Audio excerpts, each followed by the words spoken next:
Hello friends, आप सभी कैसे हैं। आशा करते हैं कि आप सभी अच्छे होंगे। तो आज हम इस टॉपिक के अंदर बात करेंगे सीखने के नियमों का शैक्षिक महत्व, educational importance of laws of learning. तो ये भी जो है मोस्ट इम्पोर्टेंट टॉपिक रहने वाला है बीएड एग्ज़ाम के लिए, बीएड क्लास के लिए। साथ में सीटेट या फिर जो अदर टीचिंग कम्पिटिटिव एग्ज़ाम होते हैं, टीचर एलिजिबिलिटी टेस्ट होते हैं अलग अलग स्टेट्स के अंदर, तो उनके अंदर भी क्या है कि इसमें से काफ़ी कुछ क्वेश्चंस देखने को मिल सकते हैं। तो ये मोस्ट इंपॉर्टेंट टॉपिक है। तो चलिए समझते हैं इसको, सीखने के नियमों का शैक्षिक महत्व। और टीचर एलिजिबिलिटी एग्जाम के लिए चैनल को सब्सक्राइब जरूर कर लीजिए। तो चलिए शुरू करते हैं। तो सीखने के नियमों का शैक्षिक महत्व अगर देखा जाए तो educational importance of laws of learning क्या हो सकता है। तो अधिगम प्रक्रिया में सीखने के नियमों का क्या रहता है, महत्व रहता है, विशेष महत्व रहता है अधिगम प्रक्रिया के अंदर, सीखने के अंदर। तो सीखने की तत्परता, सतत अभ्यास और संतोषप्रद परिणाम से इच्छित फल की प्राप्ति इससे होती है।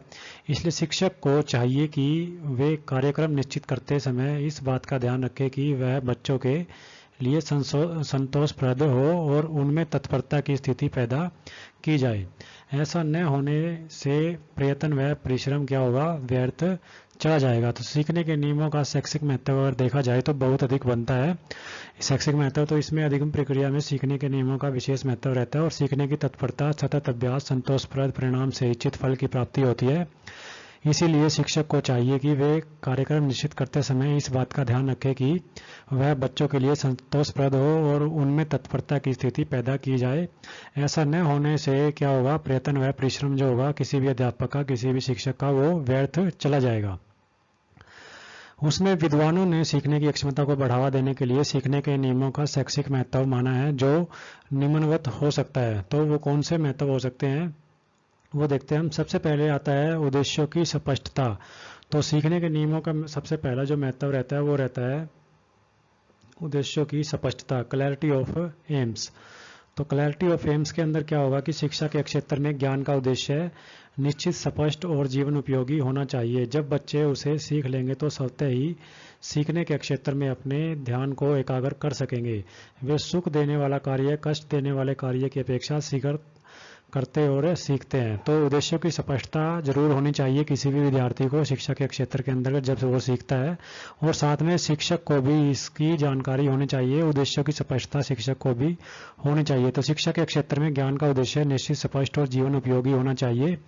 जब बच्चे उसे सीख लेंगे तो स्वतः ही सीखने के क्षेत्र में अपने ध्यान को एकाग्र कर सकेंगे। वे सुख देने वाले कार्य कष्ट देने वाले कार्यों की अपेक्षा शीघ्र करते और सीखते हैं।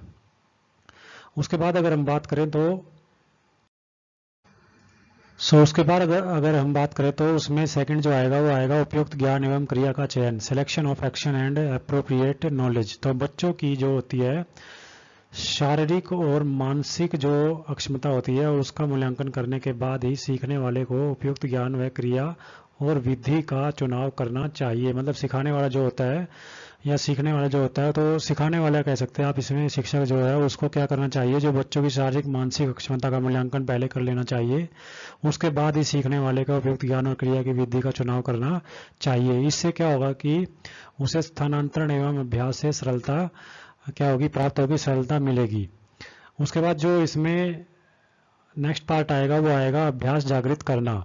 तो ये महत्व रहता है सीखने के अंदर। तो अभ्यास जागृत करना, टू अवेक एक्सरसाइज। शिक्षक का क्या रहता है कि शिक्षक को विषय अथवा पाठ बार बार दोहराकर अभ्यास करना चाहिए और शिक्षक द्वारा छात्रों को यह बतलाना कि बार बार अभ्यास करने से सीखा गया ज्ञान स्थायी रहता है तथा बिना अभ्यास के वह विस्मृत हो जाता है। तो ये सीखने के अंदर इसका बहुत ही अधिक महत्व रहता है कि अभ्यास जागृत करना शिक्षक को, किसी भी शिक्षक को आना चाहिए। तो शिक्षक को विषय अथवा पाठ पर बार बार दोहराकर अभ्यास करना चाहिए। शिक्षक द्वारा छात्रों को यह बतलाना भी आवश्यक रहता है कि बार बार अभ्यास करने से सीखा गया ज्ञान क्या रहता है, स्थायी रहता है, लंबे समय तक वो बना रहता है तथा बिना अभ्यास के वह विस्मृत या फिर भुलाया जा सकता है।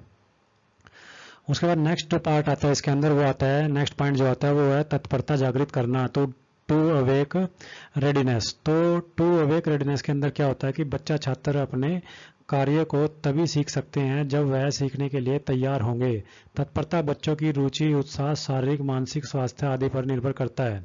अतः शिक्षक को चाहिए कि वह बच्चों को सिखाने से पहले तैयार कर ले ताकि वे ज्ञान को ठीक तरीके से ग्रहण कर सके। तो तत्परता जागृत करना भी क्या है कि किसी शिक्षक के लिए बहुत ही जरूरी है, ताकि क्या है कि बच्चा छात्र अपने कार्य को तभी सीख सकते हैं जब वह सीखने के लिए तैयार होंगे। तो शिक्षक को उनके लिए तत्पर उनको बनाना पड़ता है, बनाना जरूरी होता है। और तत्परता बच्चों की रुचि, उत्साह, शारीरिक, मानसिक स्वास्थ्य आदि पर निर्भर करता है। अतः शिक्षक को चाहिए कि वह बच्चों को सिखाने के से पहले क्या है कि अच्छे तरीके से तैयार कर ले ताकि वह ज्ञान को ठीक तरीके से ग्रहण कर सके। उसके बाद जो नेक्स्ट पार्ट इसके अंदर आता है वो आता है हमारा स्वक्रिया पर बल, मतलब स्ट्रेस ऑन सेल्फ एक्शन। तो अधिगमकर्ता जो होता है को स्वयं हाथों से कार्य को करके सीखना चाहिए। मतलब जो विद्यार्थी होते हैं जो विद्या प्राप्त करते हैं, तो जो छात्र होते हैं उनके अंदर, उनको हम अधिगमकर्ता बोलेंगे, उनको क्या है कि स्वयं हाथों से कार्य करके सीखना चाहिए। इससे क्या रहेगा कि इससे उसका अनुभव मजबूत और स्थायी होता है, और इससे क्या रहेगा, स्वनिर्भरता का विकास भी क्या है होता है। तो स्वक्रिया पर बल भी दिया जाता है कि इसके अंदर सीखने के अंदर स्ट्रेस ऑन सेल्फ एक्शन के ऊपर भी क्या है कि काफ़ी जोर रहना चाहिए। उसके बाद नेक्स्ट जो पॉइंट आता है इसके अंदर वो है अनुभव का स्थानांतरण। तो जो शिक्षक का अनुभव होता है, एक्सपीरियंस ट्रांसफर इसको बोल सकते हैं आप, अनुभव स्थानांतरण बोल सकते हैं, ट्रांसफर बोल सकते हैं।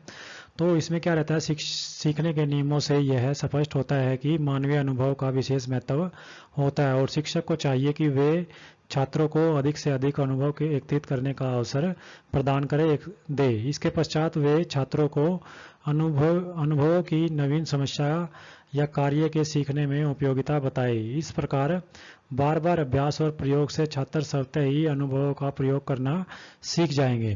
तो अपने अनुभवों का प्रयोग करके किसी भी छात्र को जो है कोई भी शिक्षक आगे बढ़ा सकता है। तो अनुभव का स्थानांतरण भी बहुत जरूरी है, सीखने के अंदर इसका भी बहुत अधिक महत्व रहता है।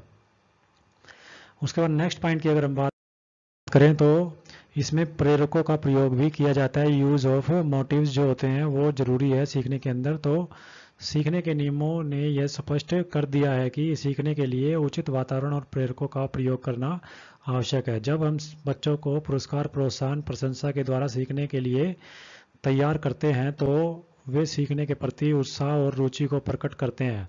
शिक्षकों को चाहिए कि वे पठन पाठन के बीच में क्या है कि बच्चों को उत्साहित करते रहे, और इससे वे प्रसन्न रहते हैं, और शिक्षक को भी परिश्रम कम करना इस समय क्या है कि पड़ेगा। और इसमें क्या है कि इस प्रकार थॉर्नडाइक के सीखने के नियम शिक्षा के क्षेत्र में लाभप्रद रहे हैं, और सीखने के प्रति छात्रों को उत्साहित बनाना शिक्षक का प्रथम कर्तव्य होना चाहिए। तो प्रेरकों का प्रयोग भी, मोटिव्स का प्रयोग भी शिक्षकों को साथ में करते रहना चाहिए ताकि बच्चों का उत्साह सीखने के समय बना रहे, लगातार बना रहे, और वो अच्छे तरीके से किसी भी टॉपिक को, किसी भी जो अध्याय को अच्छे तरीके से समझ पाए, सीख पाए। उसके बाद जो है इसमें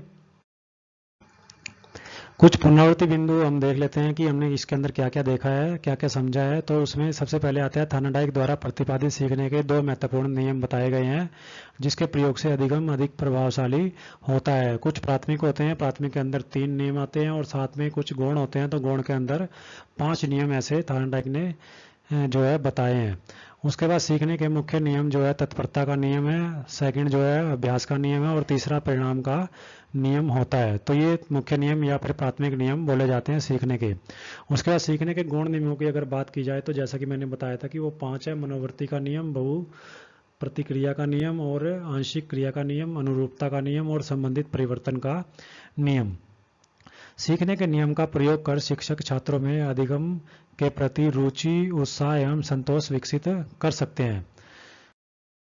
और लास्ट में कुछ क्वेश्चंस आपके लिए डाल रहे हैं, इनका जो आंसर आपको कमेंट बॉक्स के अंदर देना है। तो कुछ क्वेश्चन हम ले रहे हैं। सबसे पहला जो क्वेश्चन है वो है, सीखना व्यवहार में उत्तरोत्तर सामंजस्य की एक प्रक्रिया है, यह कथन किसने कहा है। और ये कई बार एस्टेट के अंदर, सीटेट के अंदर, या फिर जो अदर टीचर कॉम्पिटिटिव एग्जाम होते हैं, यूपी टेट, रीट, इनके अंदर कई बार देखने को ये क्वेश्चन मिल चुका है। तो इसका कमेंट आप जरूर दें।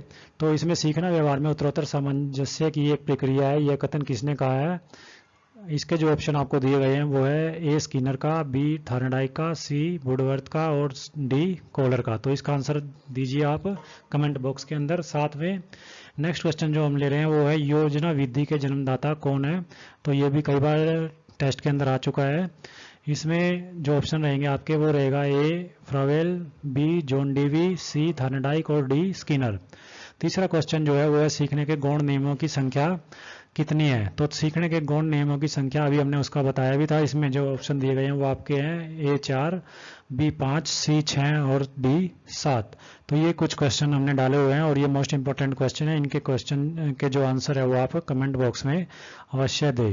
साथ में वीडियो को ज़्यादा से ज़्यादा लाइक कीजिए एंड शेयर कीजिए और एस्टेट, सीटेट या फिर रिट, यूपीटेट और जो अदर टीचर कॉम्पिटिटिव एग्जाम है उनकी तैयारी के लिए चैनल को सब्सक्राइब करना न भूलें। Thank you.